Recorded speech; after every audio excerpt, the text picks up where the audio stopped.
আজকে আমাদের আলোচনার বিষয়বস্তু হলো ভারতের কৃষি। এর আগে আমরা ভারতের প্রাকৃতিক ভূগোল পড়ে নিয়েছি।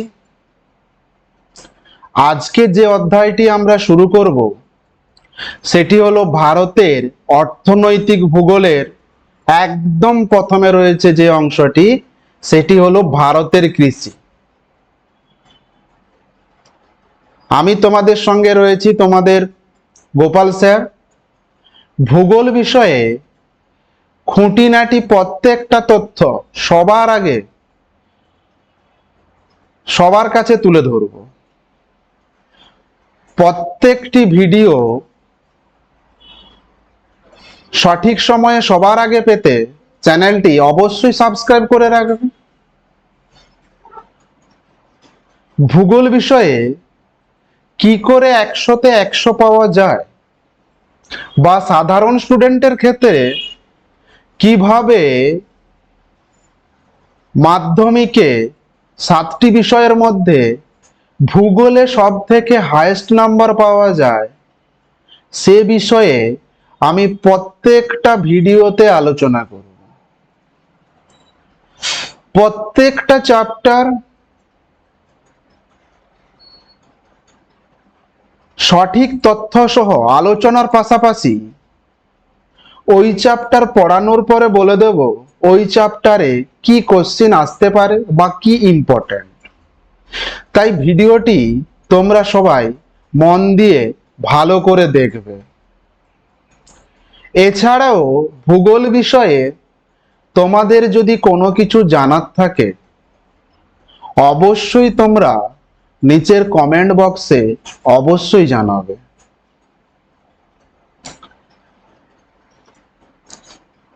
আজকের আলোচনার বিষয়বস্তু কি ছিল? ভারতের কৃষি। কৃষির আন্ডারে আমরা জানবো যে ভারতের কৃষি কি, ভারতে কৃষির বৈশিষ্ট্যগুলি আলোচনা করব। এই প্রশ্নটি আমরা আজকে ভালো করে জানবো এবং বুঝবো।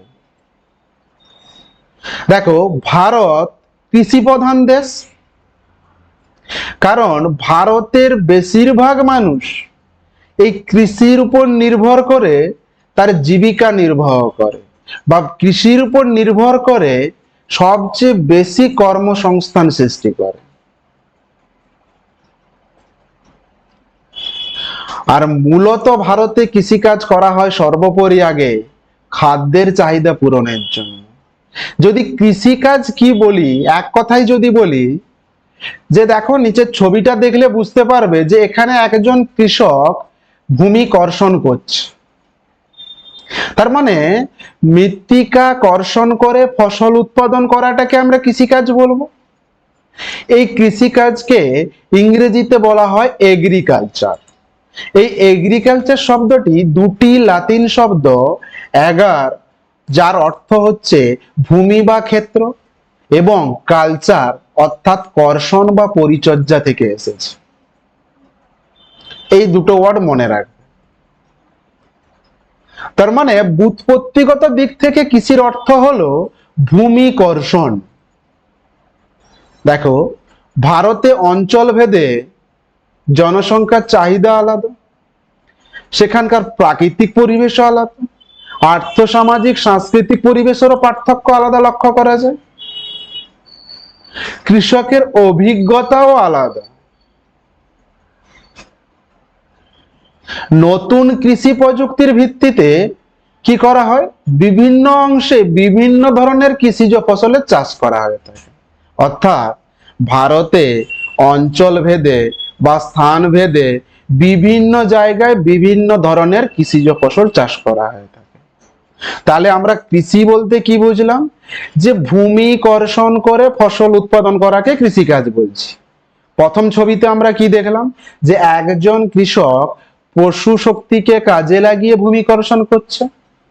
নেক্সট দেখো, এখানে দৈহিক শ্রমকে কাজে লাগিয়ে ভূমি কর্ষণ করছে। তৃতীয় দেখো, বর্তমান দিনে আধুনিক প্রযুক্তিকে কাজে লাগিয়ে ভূমি কর্ষণ করছে। তার মানে সময়ের সঙ্গে সঙ্গে কৃষিকাজে আধুনিকতার ছোঁয়া লাগছে। ক্লিয়ার? তাহলে কৃষি জিনিসটি কি বোঝা গিয়েছে। নেক্সট দেখো ভারতীয় কৃষির বৈশিষ্ট্য। ফার্স্ট পয়েন্ট আমি কি বলছি, জীবিকা সত্তা ভিত্তিক কৃষি। ভারতে কিন্তু কৃষিকাজের মূল এবং প্রথম উদ্দেশ্য হলো জীবিকা সত্তা ভিত্তিক কৃষি। এবার প্রশ্ন হবে, স্যার জীবিকা সত্তা ভিত্তিক কি? আমি তো এটা ঠিক বুঝতে পারলাম না। জীবিকা সত্তা ভিত্তিক বলতে মানুষ প্রথমে জীবন ধারণের জন্য চাষবাস করবে।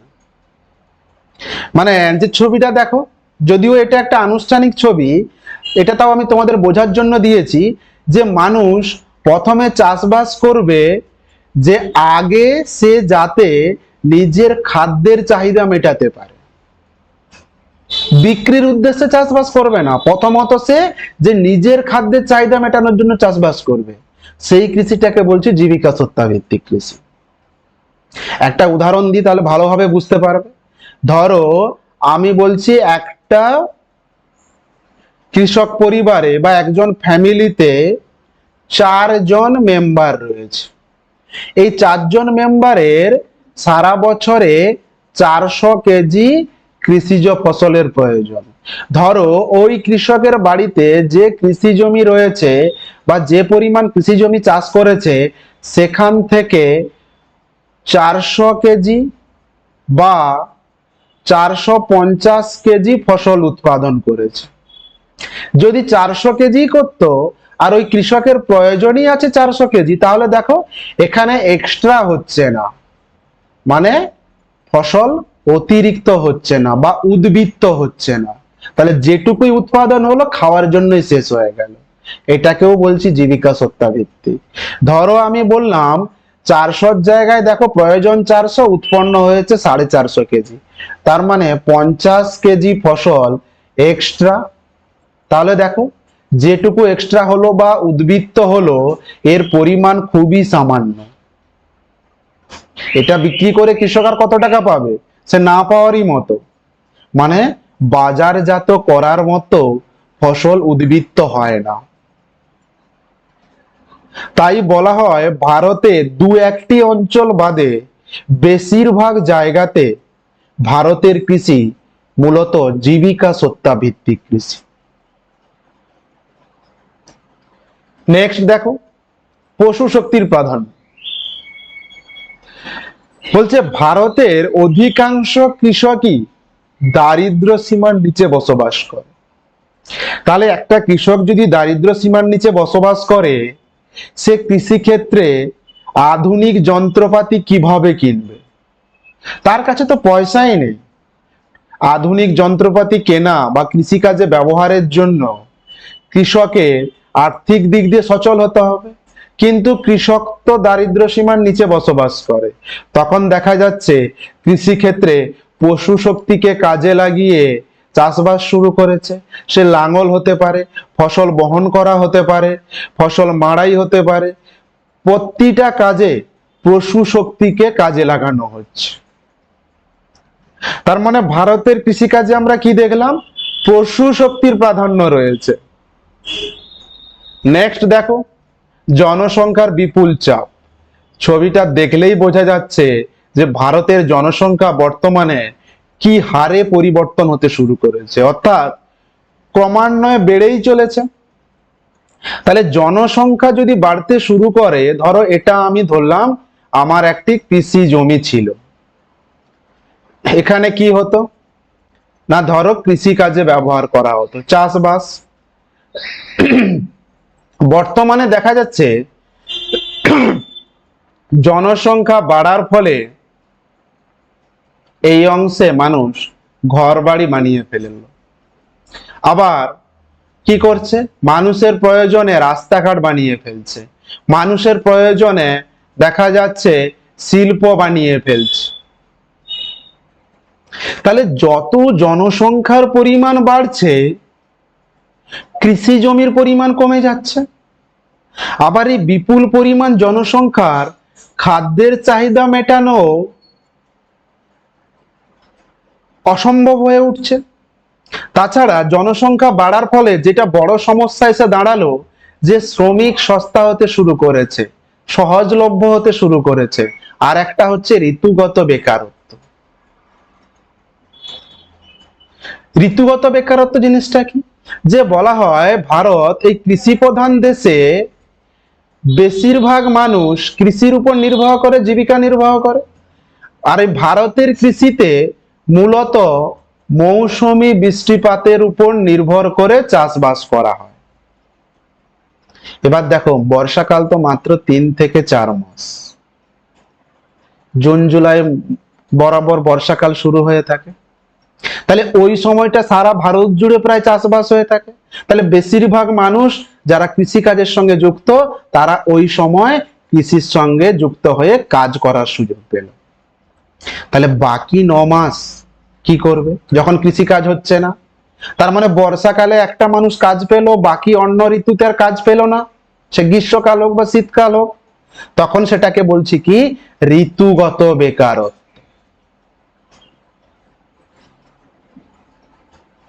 ক্লিয়ার? বোঝা গেছে? নেক্সট পয়েন্ট দেখো, মৌসুমী বৃষ্টির উপর নির্ভরতা।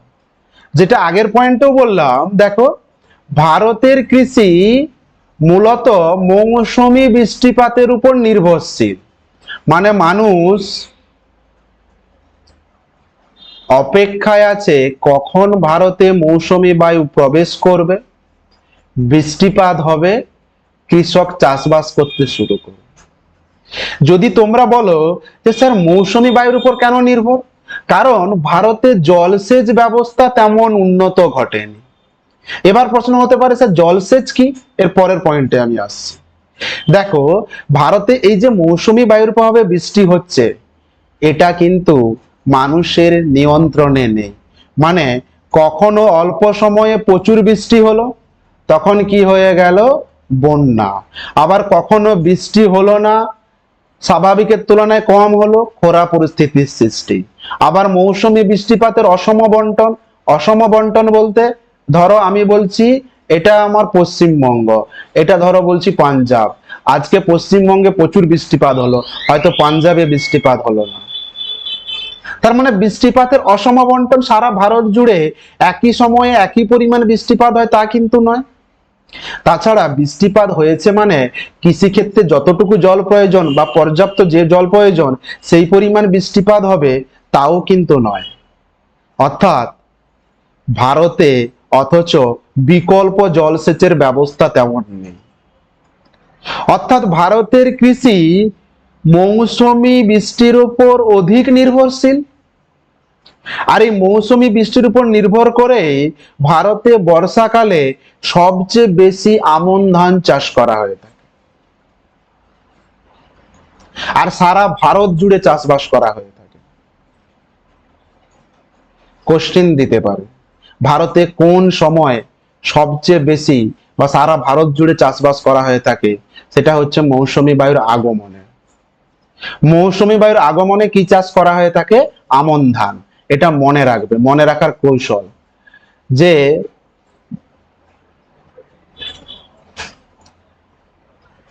আগমনে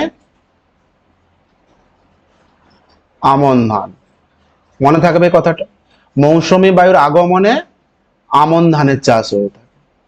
ক্লিয়ার? এই পয়েন্টটা বোঝা গেছে যে ভারতের কৃষি মৌসুমী বৃষ্টিপাতের উপর নির্ভরশীল।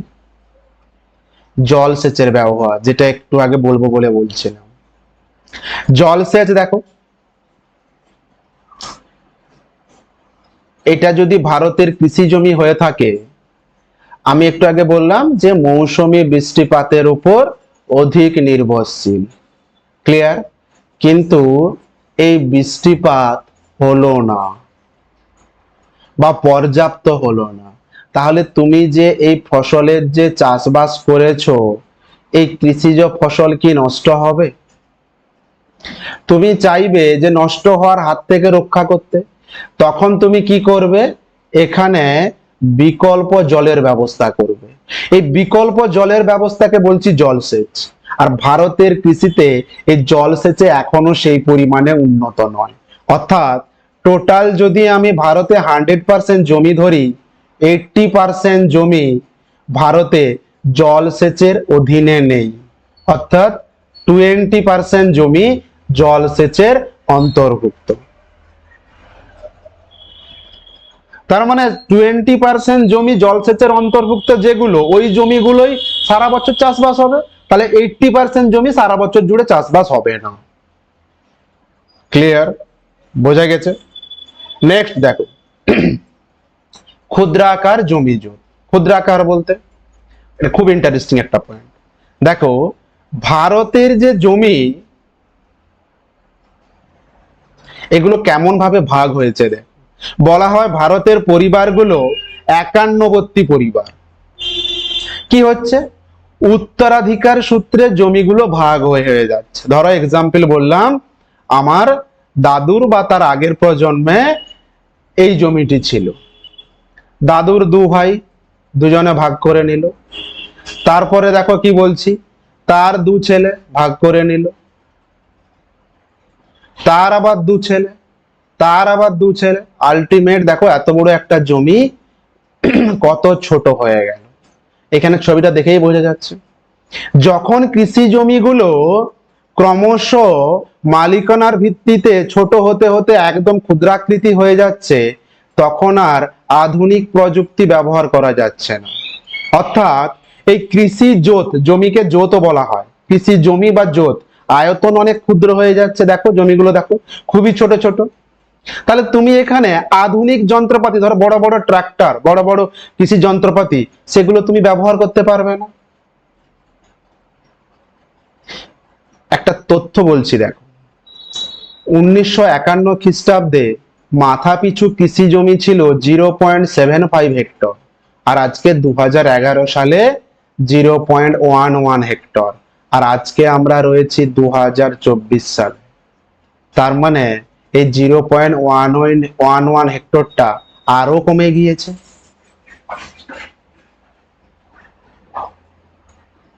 ক্লিয়ার? নেক্সট দেখো, কীটনাশক ও রাসায়নিক সারের অনিয়ন্ত্রিত ব্যবহার। দেখো, যত জনসংখ্যার চাহিদা বাড়ছে, একটু আগে বলেছিলাম বিপুল পরিমাণে জনসংখ্যা বাড়ছে, তাহলে জনসংখ্যা বাড়া মানে তো চাহিদা বাড়ছে। মানুষ কি করছে? খাদ্য ফসল মূলত চাষবাস করছে। খাদ্য ফসল বলতে আমি যদি প্রধান ধরি ধান বা গম, তাহলে একটা জমিতে প্রত্যেক বছরই ধান চাষ করে যাচ্ছে, তাহলে একই কৃষিজ ফসল প্রত্যেক বছর চাষ করার ফলে জমির উর্বরতা কমে যাচ্ছে, জমিতে বিভিন্ন রোগ পোকামাকড়ের আক্রমণ বেড়ে যাচ্ছে। তাহলে রোগ পোকামাকড় যদি আক্রমণ বেড়ে যায়, জমির উর্বরতা যদি কমে যায়, তাহলে কৃষিজ ফসলের উৎপাদন বহুগুণ কমে যাবে। তাহলে বিপুল পরিমাণ জনসংখ্যার চাহিদা মেটানোর জন্য তখন কি করা হচ্ছে?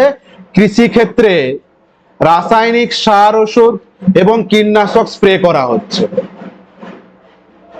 ফলে কি হচ্ছে? কৃত্রিম ভাবে জমির উর্বরতা বেড়ে যাচ্ছে, উৎপাদন তখন বাড়ছে। এছাড়া সমস্যা কি হচ্ছে? মানুষ ওই ফসল খেয়ে বিভিন্ন রোগে আক্রান্ত হচ্ছে, পরিবেশ দূষণের মাত্রা বেড়ে যাচ্ছে। মূলত এটা গ্রহণ করা হয়েছিল 1960-এর দশকে, যখন দেখা গেল কৃষিজ ফসলের চাহিদা জনসংখ্যা বৃদ্ধির সঙ্গে সামঞ্জস্য করা যাচ্ছে না। তখন ভারত সরকার 1960-এর দশকে কৃষিজ ফসল উন্নতির জন্য যে পরিকল্পনা গ্রহণ করেছিল, যেটাকে আমরা বলে থাকি সবুজ বিপ্লব। সবুজ বিপ্লব কি, এটা পরবর্তী ভিডিওতে আরো ডিটেলসে আমরা আলোচনা করব। নেক্সট পয়েন্ট দেখো, খাদ্যশস্যের প্রাধান্য। তাহলে জনসংখ্যার চাহিদা মেটানোর জন্য মানুষ কি করলো? মূলত এই জমিতে কি চাষবাস করছে না, ধান চাষ করছে, গম চাষ করছে, মিলেট চাষ করছে। অর্থাৎ যেগুলো মানুষের আগে খাদ্য হিসেবে প্রয়োজন, সেই ফসলগুলো চাষ করছে। কাউকে দেখেছো চা চাষ করতে? বলো গ্রামগঞ্জে, তুমি বলো পাট চাষ করতে, তুমি বলো কফি চাষ করতে, তুমি বলো আখ চাষ করতে, দেখবে মানুষ সহসা করবে না। মূলত সে ধান গম এইসব নিয়েই বেশি চাষবাস করবে। তার কারণ কি? এগুলো মানুষের প্রধান খাদ্য ফসল। কারণ ভারতের মানুষ এত জনসংখ্যা বা এত মানুষ রয়েছে যে সবার আগে এটাই চায় যে আগে নিজের খাদ্যের চাহিদা মেটুক, পরে তো বিক্রির কথা ভাববে। তাহলে মোট উৎপাদনের দেখা গেল কি 65% খাদ্যশস্য। ক্লিয়ার? নেক্সট দেখো, পশু খাদ্যের অভাব। ভারতীয় কৃষি বেশিরভাগ ক্ষেত্রে নিবিড় কৃষির অন্তর্গত, অর্থাৎ জীবিকা সত্তাভিত্তিক কৃষির অন্তর্গত। এখানে মিশ্র কৃষি পদ্ধতি ব্যবহার করা হয় না। মিশ্র কৃষি বলতে আমি ধান চাষ করলাম, তার পাশে হয়তো অন্য কিছু চাষবাস করতে পারি, শাকসবজি ফুল ফুলের চাষ করতে পারি, সেই মিশ্র কৃষি পদ্ধতি এখানে হয় না। তাহলে মিশ্র কৃষি পদ্ধতি না হওয়ার জন্য পশু খাদ্যেরও আলাদা করে এখানে কোনো চাষবাস করা হয় না। ব্যতিক্রম রাজ্য একমাত্র হচ্ছে এই দেখো গুজরাট। ভারতে 4% জমি চারণভূমি অন্তর্গত অঞ্চলে মাত্র পশুপালন করা হয়। ক্লিয়ার? অর্থাৎ পশু খাদ্যের খুব অভাব রয়েছে।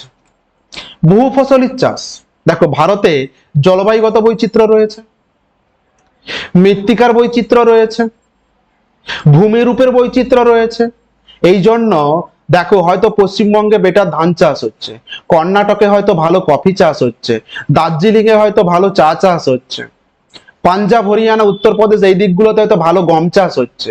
অর্থাৎ ভারতে বহু ফসলি চাষ হয়ে থাকে, কোথাও গম, কোথাও ধান চাষ, কোথাও আবার ইক্ষু, তামাক, পাট, চা, কফি, ভুট্টা, অর্থাৎ বিভিন্ন কৃষিজ ফসলের চাষবাস হয়ে থাকে।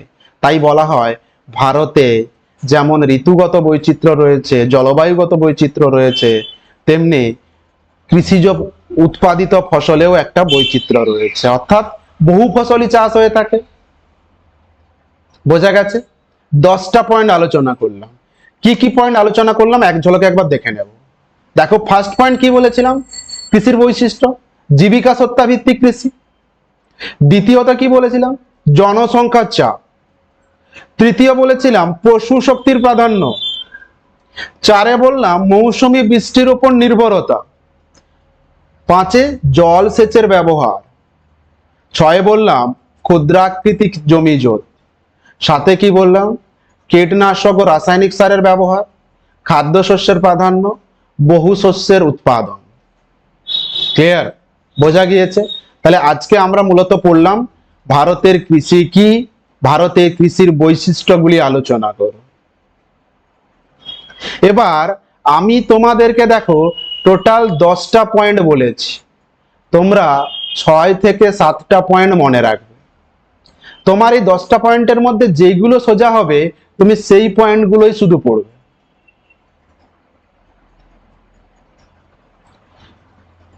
পরে কোনো একটা ভিডিওতে আমি আলোচনা করে দেব কিভাবে মনে রাখতে হয়, কিভাবে অল্প পড়ে ভালো রেজাল্ট করা যায়, এগুলো নিয়ে আমি আস্তে আস্তে আলোচনা করে দেব।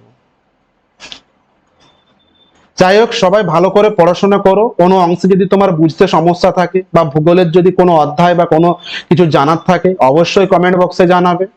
যদি ভিডিওটি ভালো লেগে থাকে লাইক কমেন্ট শেয়ার করে দিও, প্রয়োজনে সাবস্ক্রাইব করে রেখো যাতে সমস্ত ভিডিও সবার আগে তোমরা পেতে পারো। Thanks for watching.